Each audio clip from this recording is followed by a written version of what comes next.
We are here today to talk about launching your grant cycle, and everybody hopefully has done this at least once, but always great to get a refresher. So we'll talk about the logistics and then also best practices. Again, everybody should know me, but just to make sure you know who you're talking to, this is Jessica Bronick, and I'm the GoSmart Program Manager and frequently your onboard trainer. And we'll talk today about the following topics. We're going to go over some definitions, mainly application versus a grant cycle versus a grant opportunity. And then we'll talk about what, when, and how items appear to your applicants so we can get a better sense of what we're doing on the admin side and what that looks like to our applicants. Then we'll talk about the very broad overview of the logistics of launching a grant. And then we'll again talk about a broad overview of building that grant cycle and that grant opportunity. Talk about creating new cycles, or sometimes referred to as cloning cycles, for your next opportunity or perhaps for an additional piece of your cycle. And then we'll just talk about some best practices and tips to remember as you're moving through the process. All right. So as I said, we're going to talk a little bit about definitions. So just so everybody is clear, I know in the grant world in general, there's a lot of terms that get thrown around, and then when you're talking about a specific piece of software, those terms can sometimes mean something a little bit different. So when we talk in GoSmart about an application, that is one piece of a grant cycle, which is one piece of a grant opportunity. So when we say application, frequently people sort of think of that as the entire funding opportunity. Maybe it includes an intent to apply, maybe some reporting at the end. But in GoSmart, the application truly is just that singular piece where you're really asking for all of that data to determine whether or not you're going to fund somebody.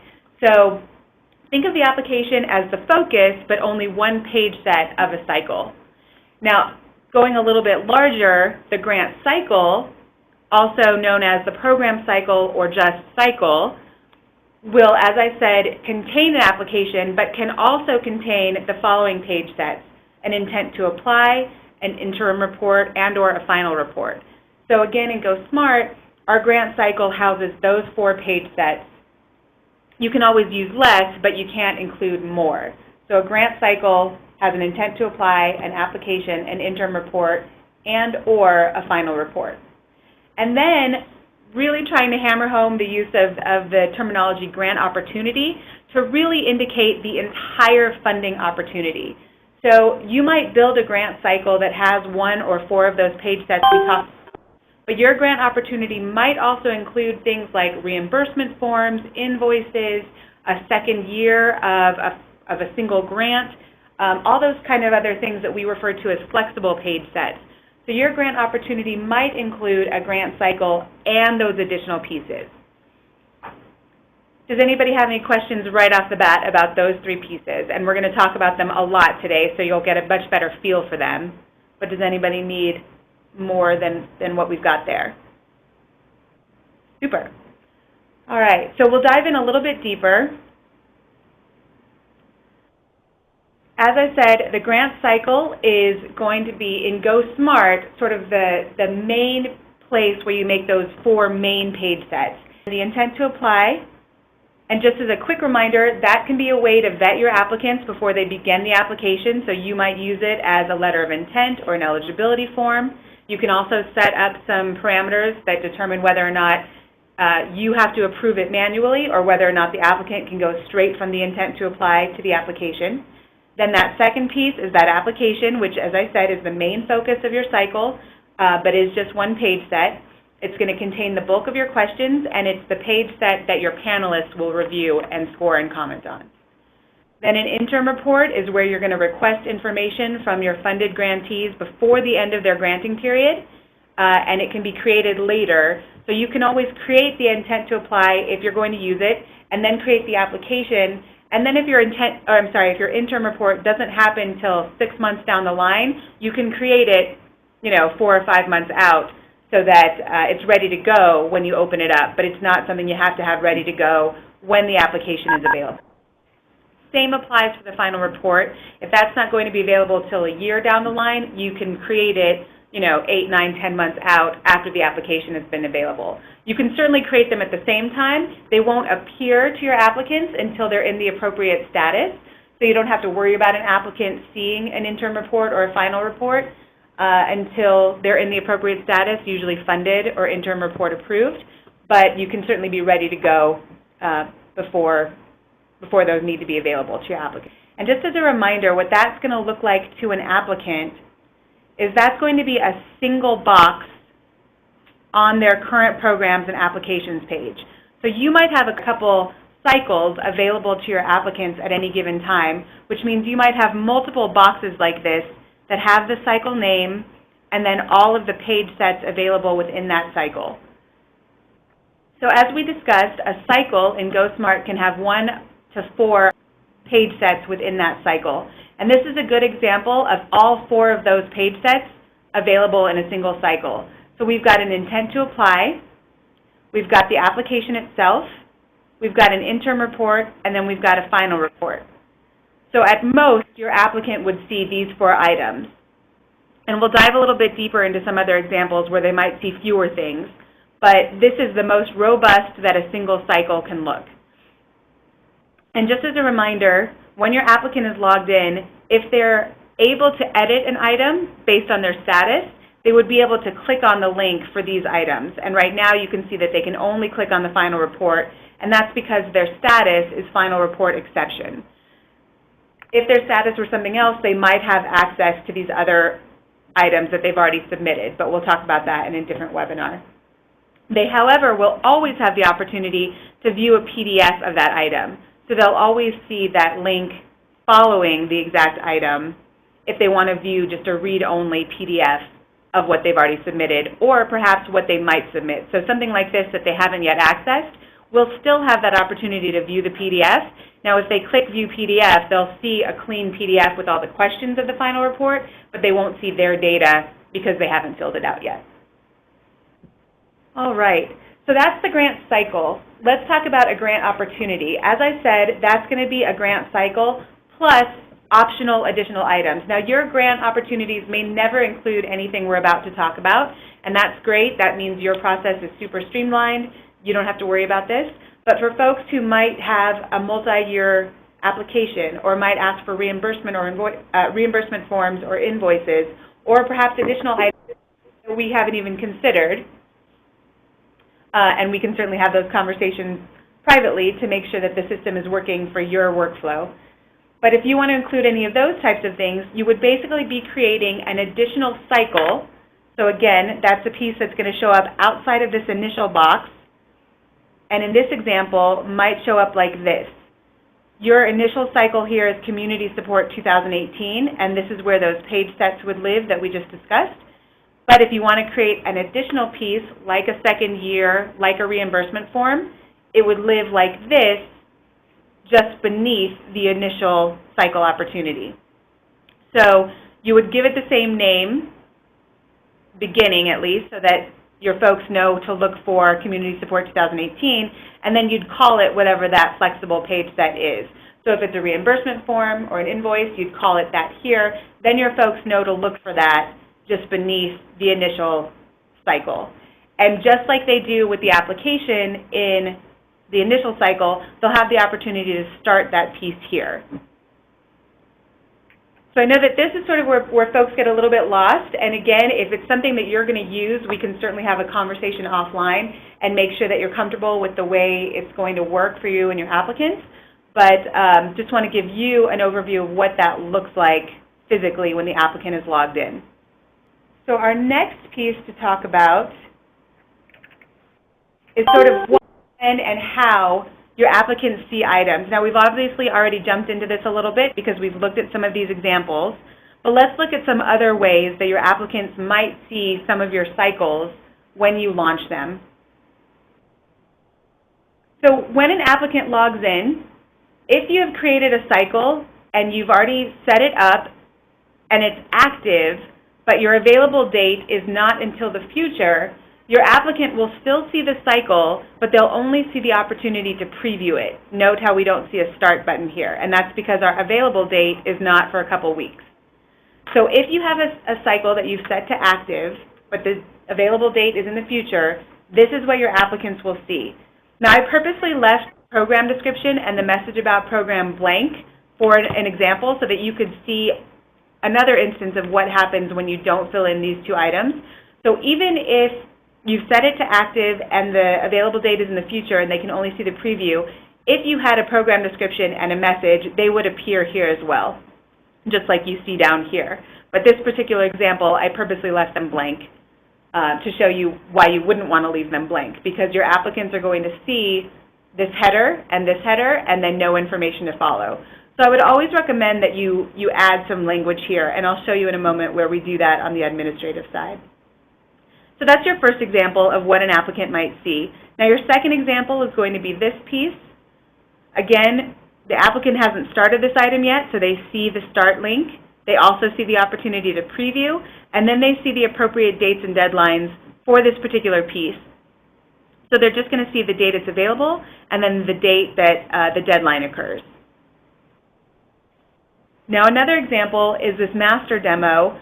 This one begins with an intent to apply, and your applicant will see right here that that's what they're beginning. So if you start your cycle with an intent to apply, which again is totally optional, this is what your applicant will see. They'll see again the date that it's available, which should be in the past. They'll see the deadline date, which is in the future, and then they'll see the opportunity to start that intent to apply. Once they've started that intent to apply, what it might look like is this item. So we've begun our intent to apply. We've submitted it as an applicant. We can no longer access it because it's read-only, and you as the admin might have approved it, so now I'm able to go into the application and work on it. In this example, I've already accessed the application, which is why I'm in progress, and this says edit versus start. But again, I'm still only seeing the dates and deadlines that apply to the application. I don't start seeing all of this robust information until I'm further down the process. So here, I see my interim report available date and deadline because I've already been given access to it by you, the admin. Likewise, for the final report, I'm seeing the available and deadline date because I've been given access to you once you have approved my interim report. So is that clear, all the pieces that your applicant might see when they're on their current programs and applications page? Super. Just a reminder, you can set the sequence of your programs and your cycles. So if you want to change the way that your applicants are viewing these from top to bottom, you can when you create your programs or edit your programs. And when you create and edit your cycles, you can toggle a sequence number, and that will determine how these things appear. So maybe you want operating support below all this community support stuff. Then we would change the sequence of that program. Maybe you have your Community Support 2017 and 2018 cycles available at the same time, but you always want your older one to show up first, then you would toggle that sequence on the cycle editor. And again, I'll point out where that is, but that's going to change the order of where this stuff appears.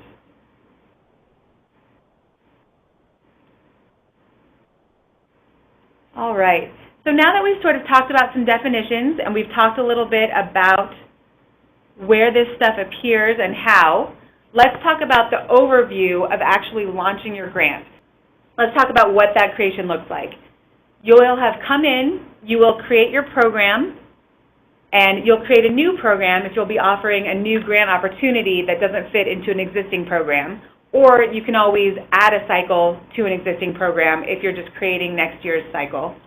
Then the next thing you'll do is create that cycle.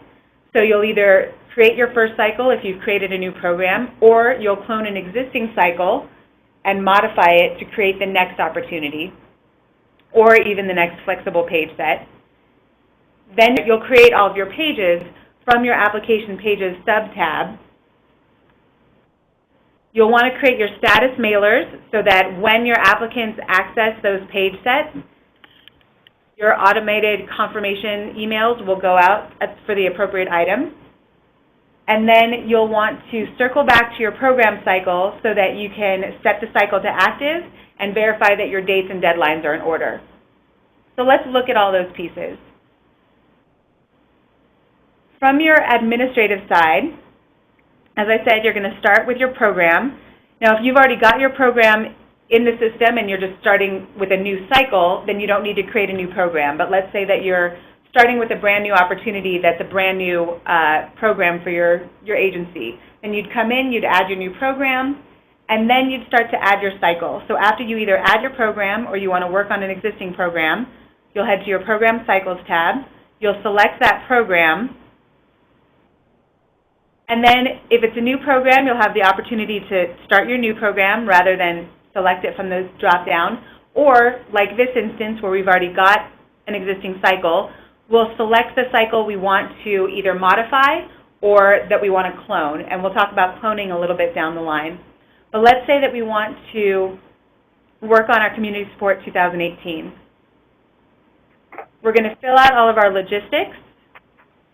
The cycle name is what's going to appear to your applicant at the top of that cycle box.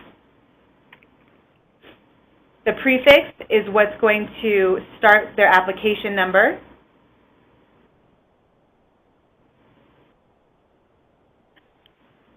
This is where you set your status to active or disabled, and remember, if it's disabled, it's just not going to appear to your applicants on that current programs and applications list. If it's active, it will appear, but the second thing you have to verify is that your accept application date is in the past and your deadline date is in the future. The sequence, remember, this is where we talked about where you can determine what order it appears from top to bottom. Allow applications is how many times you want a single registered user to be able to submit this particular cycle. Typically, you want to keep it at 1 unless it's something like a reimbursement form or an invoice where you want them to submit multiple throughout the process. Then we might increase it, but you do want to be careful. Once you increase this number and save and set it active, you can no longer decrease that number. You'll determine which profile types can access this cycle. Invitation is something that I want to talk to everyone about. We haven't talked about this much in the past. I am recommending that you use this feature when you're creating your first cycles and your first opportunities, because the only way you can access something as an applicant is to set it active and make it available to all registered users. And I know that that scares some people because maybe it's your first time creating something and you need a couple hours or a couple days or even weeks, and you don't want your applicants in that cycle until you're ready to verify that it should be accessed. What I'm recommending is that you now create a password, something generic for yourself, and then you use it with your test user account so that you can view the application and the other page sets while you're creating them, but your other applicants cannot see it. And then once you've verified that everything is good and ready to go, then you'll come in and you'll turn this back off. And now it's available to all of your registered users. The next piece you want to handle is the program description and message about program. And remember, these two fields are what appear at the top of every cycle. And you want to be sure to add some kind of language because those headers appear either way. So always a good opportunity to use those fields. And then we get down to our dates and deadlines. And again, these do appear to your applicants at the appropriate time.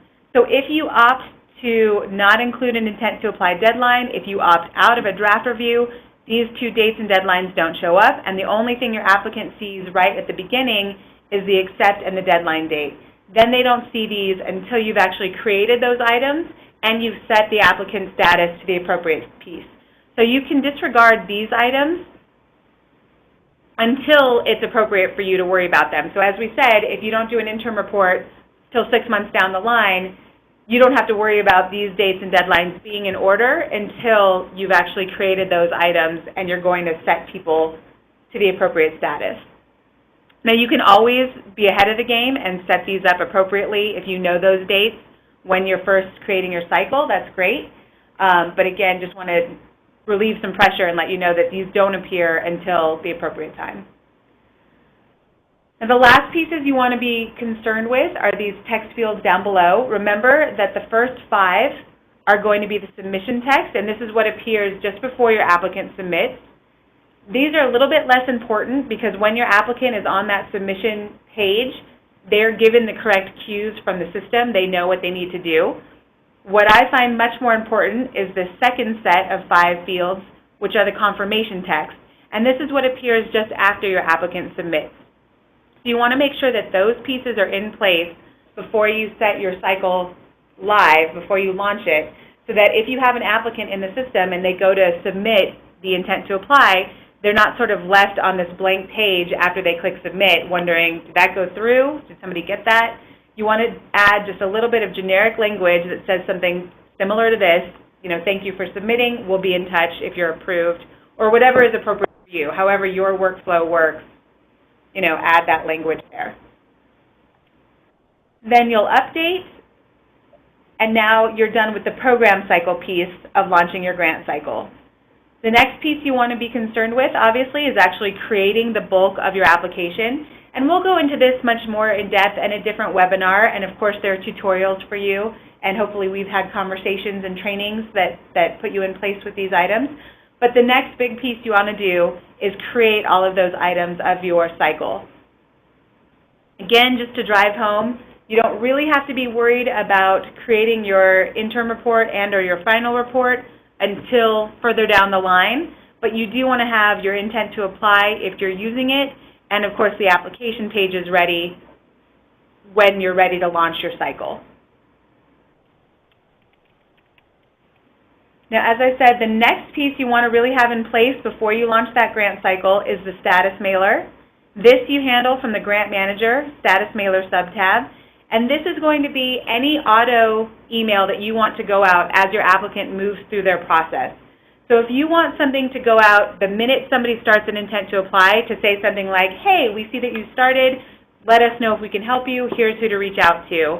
You can create a status mailer using the status of intent to apply started. And that will tell the system the moment somebody clicks start, I want this email to go out. I don't see that happen too frequently. More often we see things associated with something like intent to apply approved. That sends an automatic email the minute you approve somebody and they're ready to start their application. So maybe it says something like, we've viewed your letter, your intent to apply, we approve it, please hop back into the system and start your application. And then the most common one is obviously at received, where you want to send that confirmation message that says, we've got your application, here's next steps, or wait to hear from us to know if you've been funded. Again, whatever language is appropriate for you. But you do want to have these in place before you launch that grant cycle so that they go out the minute that first applicant starts to do something. And then that last piece you want to do after you have reviewed everything and you can verify that everything is working and looking the way that you want it to, you're going to jump back to Front End Manager, jump back to your program cycles, either change this to active or change your invitation only back to no, and then verify that that accept application date and application deadline date are accurate. And then your applicants, when they log in the next time, they're going to see that opportunity available looking probably like this. All right, any questions there? Super. All right, so touched on this a little bit. You might not be creating a new cycle. Maybe you're starting with your second cycle, so you've already done your 2018 cycle. You're going to scroll all the way to the bottom, and you're going to select Create New Cycle. Now what that does is basically clone your entire 2018 cycle. All the language on your cycle editor gets cloned. You'll see that all of this follows, including your submission and your confirmation text. All of your dates remain the same, but your years for your deadlines and your accept dates get bumped up by 1. All of the page sets that existed in the previous cycle get cloned. And then all of your status mailers that you had in place for your previous cycle are cloned as well. So everything is cloned, and you're technically ready to just set it to active and set your dates and deadlines, and then your applicants are able to jump right in for the next cycle. Now I want to make you aware that there's a couple housekeeping things you should do before you assume that you're just ready to go.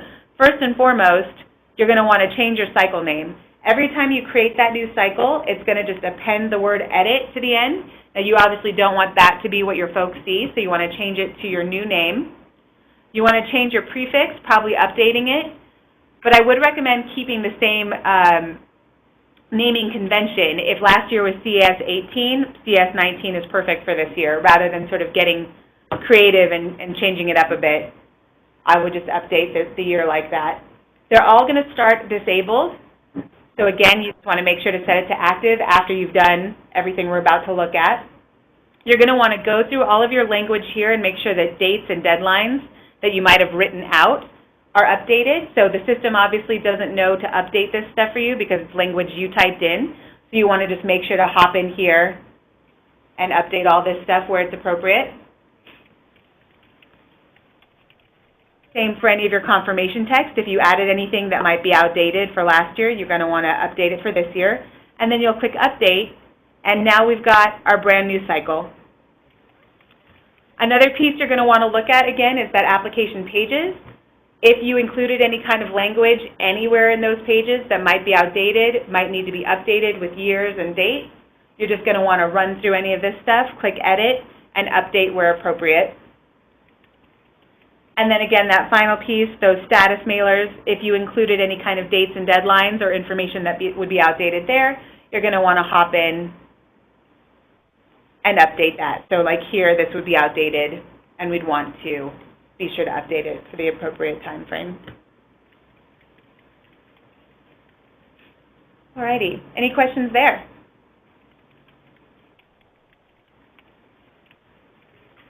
Great. So that brings us to talking about some best practices and tips while you're doing any of this cycle launching. You're always going to want to review and test at least the first time you create your cycle. Now, if you've already done your 2018 cycle and you tested it and it's good to go, and the next year you're doing your 2019, you don't have to be so worried about going through the rigmarole of, you know, are all my questions correct, all that stuff, but you do want to review, as we said, for dates and deadlines. But if it's your first cycle, you're going to want to run through the whole thing as though you're an applicant. So you're going to want to create a test user. You're going to log in. You'll use your invitational passcode if you made one so that you can access the cycle. You're going to want to fill out all the questions and then toggle back and forth as an admin so that you can change your status appropriately so that now you've submitted your application. As an admin, you're going to change you to funded so that now you can work on your interim report. You're going to want to approve that so that now as an applicant you can work on your final report.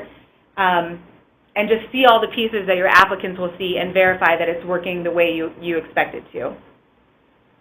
So another best practice, as I said, is using that invitational passcode if you want to keep it private until you're actually ready for your applicants to see it. You're going to want to make sure that you're cautious of that allowed applications number. You're going to want to make sure that you've used language in the message about program, the description about program, and the confirmation text areas. You want to be cautious that while it's called application pages, that sub-tab is really where you create all of your pages, and I'm lobbying to get that changed to just pages. But in the meantime, when you see application pages here, remember that that's where you're going to create all of the pages of all of your page sets and not just your application pages, which are technically this peach set. You're going to want to be mindful of having those status mailers ready.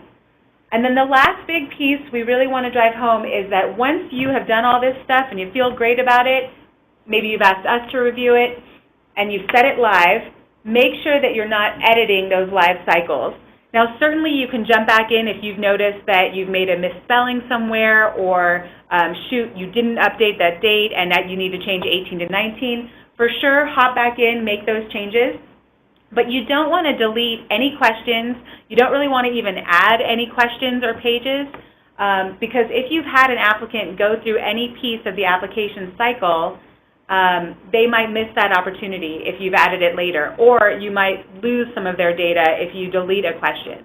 So you really want to make sure that you are 99% ready to go when you set that cycle live, barring things like small edits like misspellings and dates, because you don't want to be in there making changes after applicants have accessed any of those page sets or flexible items. All right.